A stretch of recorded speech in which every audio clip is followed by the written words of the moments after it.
बिस्मिल्लाहिर्रहमानिर्रहीम। अस्सलाम वालेकुम। डोनाल्ड ट्रंप ने जो ऐलान किया है ये आप समझ लें ऑल आउट वॉर है और ये हो जाना, ये अब मामला बड़ा खतरनाक हो रहा है। ये लड़ाई से बढ़कर कुछ और होने वाला है। डोनाल्ड ट्रंप ने कहा है कि 1000 मिसाइल हमने लॉक कर लिए हैं और लोड कर लिए हैं ईरान पर अटैक करने के लिए। उसने कहा कि हजारों मिसाइल हमने पाइपलाइन में भी रख लिए हैं और मैं ईरान की गवर्नमेंट को बता रहा हूं कि अगर तुम लोगों ने मुझे मारा या मुझे नुकसान पहुंचाया तो मैं ऑलरेडी ऑर्डर जारी कर चुका हूं। उसी वक्त ईरान इस वक्त 1000 से ज्यादा मिसाइल पूरे ईरान में मार दिए जाएंगे और उसके बाद हम ईरान के कोने कोने को तबाह कर देंगे। और मैं इस वक्त अमेरिका की मिलिट्री को ऑर्डर जारी कर चुका हूं कि अगर मुझे कुछ होता है, मुझे मारा जाता है, मुझे नुकसान पहुंचाया जाता है, तो आपने ईरान के ऊपर सारे के सारे मिसाइल मार देने हैं। अब आप ये अंदाज़ा नहीं कर सकते कि ये कितनी खतरनाक बात है। आप ये सोचें कि जब ईरान के फॉरेन मिनिस्टर से पूछा कि इसराइल ने ट्रंप को बताया है कि ईरान मारने के लिए जा रहा है, इसराइल के बिहाफ के, यानी उनकी जो रिपोर्ट के मुताबिक ईरान मारने जा रहा है ट्रंप को, तो आप इस पर क्या कहेंगे? वो कहते हैं कि देखिए, सबसे पहले तो हम ये बात करना चाहते हैं कि इसराइल ने सारी जिंदगी ये कहा है कि 7 दिन रह गए हैं, ईरान एटमी ताकत बनने वाला है, ईरान जंग छिड़ने वाला है, फलाना करने वाला है। असल में तो इन्होंने लोगों को मारा है। जब पूछा गया क्या ये बात सच है कि आप ट्रंप को मारने के लिए जा रहे हैं, तो आगे से ईरान के फॉरेन मिनिस्टर कहता है कि आप सिर्फ इतना बताएं कि आज तक ईरान ने कितने लीडर्स को मारा है। जवाब है 0। तो बस यही हमारा जवाब है। हम अमन चाहते हैं और हम इस झूठ की दुकान को बंद करना चाहते हैं। असल में उन्होंने कहा है कि हम ये काम नहीं करने के लिए जा रहे, लेकिन उन्होंने बदले की भी बात की है। लेकिन ये जो अब सूरत हाल पैदा हो रही है ये बड़ी डेंजरस है। आप ये अंदाजा करें कि अगर लेट से ट्रंप पर कोई जाली हमला करवा देता है या कोई तीसरी पार्टी हमला करवा देती है और वो सीधा इल्ज़ाम लग जाता है, यानी आप ये समझे ईरान के ऊपर, अगर इन केस उसमें ट्रंप को कुछ होता है, नहीं होता, वो बच जाता है, कुछ भी होता है, वो तो इंतजार नहीं करेंगे कि इतनी देर लगे ईरान को एक्सप्लेन करने में या फलाना हो, उतनी देर के अंदर तो अटैक हो जाएगा। आप अगर इस जंग को देखें तो इस जंग में क्या अभी तक हुआ है? बहुत सारी जगहों पर ईरान ने अटैक किया, बहुत सारी जगहों पर ईरान ने अटैक नहीं किया। दोनों सूरतों में अमेरिका ने कहा इन्होंने अटैक किया, इन्होंने खिलाफ वर्जी की, उन्होंने कहा हमने नहीं की। जितनी देर में दोनों ने एक्सप्लेनेशन दी उतनी देर में दोनों पर एक दूसरे पर बमबारी होना शुरू हो गई और तबाही और बर्बादी। यानी आप ये अंदाज़ा करें आज तक की क्या सूरत हाल है। ईरान ने कहा है कि इन्होंने 168 बच्चे हमारे मारे स्कूल में। तो आप ये सोचे अभी तक ट्रंप ने या उन्होंने कहा कि जी हम अभी तक इन्वेस्टिगेट कर रहे हैं क्या है सच है या नहीं, वो मारे गए, उनकी फैमिली तबाह होगी। लेकिन क्या इस सारी सूरत हाल के अंदर ये मामला अभी तक हम देख रहे हैं कि हल होता नजर आ रहा है? ये सबसे ज्यादा डेंजरस फेज है। ये तमाम जंगों से ज्यादा डेंजरस फेज है। ये आप सोचे ये खाली मामला यहाँ तक नहीं रुकना, इन्होंने एटमी हमला भी कर देंगे। अब कोई भी पार्टी कल को उठे और वो जाकर हमला कर दे, या असली या जाली हमला या खुद बस ईरान पर। अब देखें ना, इससे बढ़कर इजराइल को क्या चाहिए?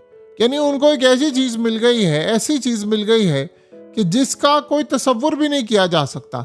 यानी अब आप ये अंदाजा कर लें कि दुनिया के अंदर आपने ये बात कह दी है कि भाई अब ये अटैक होगा, अब कोई भी कर ले, चाहे वो कामयाब हो या ना हो, आप अटैक कर देंगे। अब सोचे अगर 1000 मिसाइल है वो मार दिए जाएं, कोने कोने में खंडर बना दिया जाए, तो फिर ईरान भी बदले में, उसके पास अमेरिका से ज्यादा मिसाइल है तो वो मार देगा।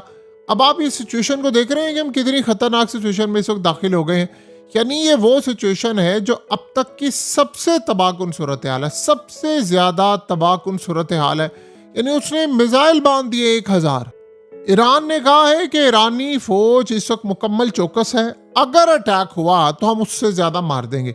यानी ईरान के खिलाफ अमेरिका असल में इस वक्त सबसे ज्यादा अहम पर यानी सूरत हाल में देख रहा है। तो असल कहानी यहाँ पर यह है कि ट्रंप ने क्या ऐलान किया। उसने कहा जी ईरान ओपनली ऐलान करे कि हम अपनाए हॉर्मस में हमले नहीं करेंगे, कोई शिप भी आ जाए यहाँ से हमले नहीं करेंगे, और ओपन ऐलान करे कि टोल टैक्स वसूल नहीं करेंगे। और उसने कहा जब तक ये नहीं होगा तब तक हम आगे नहीं बढ़ेंगे। अब ईरान ने कहा कि 60 दिन तक तो हमारी इनके साथ कमिटमेंट थी, कि हम इसको टेक ओवर करेंगे, अपना हॉर्मस को, और टैक्स वसूल नहीं करेंगे। तो हम तो उस बात पर कारामद है और इस पर ही आगे चले। अब आप ये सोचें कि ट्रंप यहाँ तक कह रहा है कि जरूरत पड़ने पर अमेरिकी फौज ईरान के तमाम इलाकों को तबाह कर देंगी, मैंने अहकाम जारी कर दिए हैं। सो ये बड़ी ही अजीबो गरीब सूरत हाल है। ऐसी सूरत हाल हमने कभी भी नहीं देखी। देखिए, सबसे बड़ा मसला आगे क्या हुआ है कि आप ये सोचें कि अब ईरान के फॉरेन मिनिस्टर ने कहा है कि अमेरिका के साथ जारी जो तनाज़ा है कभी भी ईरान के हथियार डालने पर ख़त्म नहीं होगा। उसने कहा कि आप गलत फहमियों में जी रहे हैं, इन लोगों पर आप भरोसा नहीं कर सकते। अब सवाल यहाँ पर यह पैदा होता है कि ये अब किधर जा रहा है मामला। यानी आप ये सोचें कि अब कोई भी कल को उठकर ये कह देता है कि जी हमला हुआ, फलाना हुआ, ईरान को तबाह करने के लिए तैयार है। आप सोचें कि धमकी के लिए कौन दे रहा है? धमकी कौन दे रहा है? इजराइल दे रहा है। यानी आप ये अंदाजा कर लें कि इजराइल ने ट्रंप को बताया है कि जी तुम पर ईरान हमला करने वाला है। वो इजराइल जो जब भी मुंह खोले झूठ बोले, जिसका सर से लेकर पांव तक झूठ पर मबनी है। यानी उन्होंने दुनिया में, कैसी अजीबोगरीब बात है कि लाखों लोग मार दिए गजा में, सब कुछ तबाह कर दिया, और आप देख लें कि कैसी बेहिस दुनिया है कि उनका कोई एहतसाब नहीं हुआ। अब जब आर्गूमेंट्स दिए जाते हैं दुनिया के अंदर कि आप आने वाले वक्त में बच्चे पैदा ना करें, क्यों? इसलिए बच्चे पैदा ना करें क्योंकि हालात इस जानिब चले गए हैं कि दुनिया रहने के काबिल नहीं है। यहाँ पर आपको ना इंसाफ मिलता है, ना दुनिया के अंदर अमन है, ना कोई और चीज़ है, तो लोग उस पर बहस करते हैं। अब आप बताएं कि ऐसी सूरत हाल में अगर गजा के अंदर या किसी जगह पर लोग बच्चे पैदा करते हो, कल को इजराइल उठकर उनको मार देता है, तो बताएं उस माँ और बाप और उनकी फैमिली पर क्या बीतती है। तो क्या कोई इजराइल का एहतसाब कर सकता है? आप सोचें कि अमेरिका ने ईरान के अंदर जो 168 बच्चे मार दिए, क्या उस पर उनका एहतसाब हुआ? तो फिर ये जो कहा जाता है, आर्गूमेंट दिए जाते हैं कि नस्लें पैदा करे, आगे चले, उनको पैदा करके करना क्या है? यानी इस दुनिया के अंदर जहाँ तेल नहीं है, यहाँ गैस नहीं है, जहाँ सुकून नहीं है, यहाँ पर आपको एक नई नस्ल को लेकर आना है कि जहाँ आप खुद तो तबाह हो रहे हैं, खुद तो सफ़र कर रहे हैं, उनको भी साथ करवाना है। तो ये सूरत हाल समझने से, यानी क्या उसको कहा जा सकता है, ये समझ ना आने वाली सूरत हाल है। सो अब आप ये अंदाज़ा कर लें कि अमेरिका इस वक्त पूरी तरह तैयार है। देखिए, कोई एक याद रखिएगा हमला हुआ तो तबाही हो जाएगी। दूसरी सूरत हाल ये है कि ट्रंप ने कल कहा है कि ईरान ने मुझे मुज़ाकरात की बात की है। आपने एक चीज़ गौर की है, बड़ी अजीब बात होगी, ये दोनों चीज़ें आप देखें। ये ट्रंप ने जो बयान दिया है कि 1000 मिसाइल मैंने तैनात कर दिए हैं, लोड कर दिए हैं, और सिर्फ बटन दबाना है और ईरान पर फायर होने वाले हैं। ये 1000, ये बयान कब आया है? जब स्टॉक मार्केट क्लोज हो गई है, जुमे की रात तक ये बयान आया है। और यानी हफ्ते की सुबह जो एशियन सेशन होता है, हफ्ता बंद, इतवार बंद। अब होगा क्या? ये लोग क्या करेंगे? ये लोग पूरी दुनिया के अंदर पागल कर रहे हैं सबको। यानी हफ्ता इतवार फुल लड़ाइयाँ, पीर वाले दिन ठंड प्रोग्राम। ये अब तक की डोनाल्ड ट्रंप की पॉलिसी है। आप आज भी देखेंगे धमकियां, आज आप कल भी देखेंगे धमकियां, फुल फ्लैश धमकियां, नहीं छोड़ूंगा मैं तुम्हें, ये कर दूंगा, वो कर दूंगा। और उन धमकियों के बाद सूरत हाल आप सबके सामने। सो यहाँ असल में जो अमेरिका का सिनेरियो है वो कोई इतना ज़्यादा शानदार नहीं है कि जो हम ये कह सके कि वाह जी वाह क्या बात है और इस लेवल पर जाकर ये काम। सो आने वाले वक्त में आप ये बात ज़हन में रख लें, अमेरिका के साथ जो अब होगा वो तो आने वाले वक्त में बड़ी भयानक सूरत हाल पैदा करके आपको दिखाएगा। लेकिन एक सवाल यहाँ पर यह पैदा होता है कि बाकियों के साथ क्या होने के लिए जा रहा है, जो असल बात है। दुनिया के मामलात इतने ज़्यादा ख़राब हो चुके हुए हैं, हर वक्त एक धचका लगा रहता है कि पता नहीं आने वाले वक्त में क्या हो जाए, आज क्या हो जाए, कल क्या हो जाए, परसों क्या हो जाए, और सारी सूरत हाल का खमियाजा पूरे वर्ल्ड को भुगतना पड़े।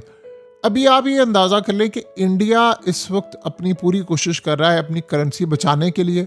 यूरोप बचा रहा है, इसके अलावा जापान बचा रहा है, और साउथ कोरिया, ये सारे बचा रहे हैं। लेकिन एक बड़ी अजीब बात है कि करेंसी बच नहीं रही। आपको पता है कि पिछला हफ्ता जो है वो चाइनीज़ मार्केट के लिए कितना ज़्यादा भयानक साबित हुआ है।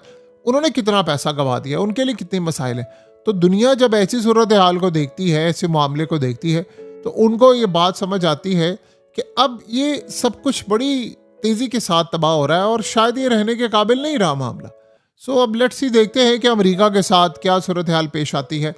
और बाकी लेवल पर ये मामला क्या होता है। लेकिन जो भी सूरत हाल होगी, जो भी मामला होगा, वो क्लियरली इंडिकेट करेगा कि हम एक बहुत ज़्यादा तबाहकुन सूरत हाल की तरफ जा रहे हैं और ये गलती बड़ी भयानक होने वाली है। ये अब समझ नहीं आ पा रही कि इसराइल को तो गिफ्ट मिल गया है, इससे बढ़कर उसको गिफ्ट क्या चाहिए कि भाई एक ऐसी कार्रवाई कर दें और उसके बाद ईरान पर 1000 मिसाइल मार दिए जाए, तो फिर बचना क्या है बाकी। ये सबसे अहम पॉइंट है जो अभी तक सबको समझ नहीं आ पा रहा।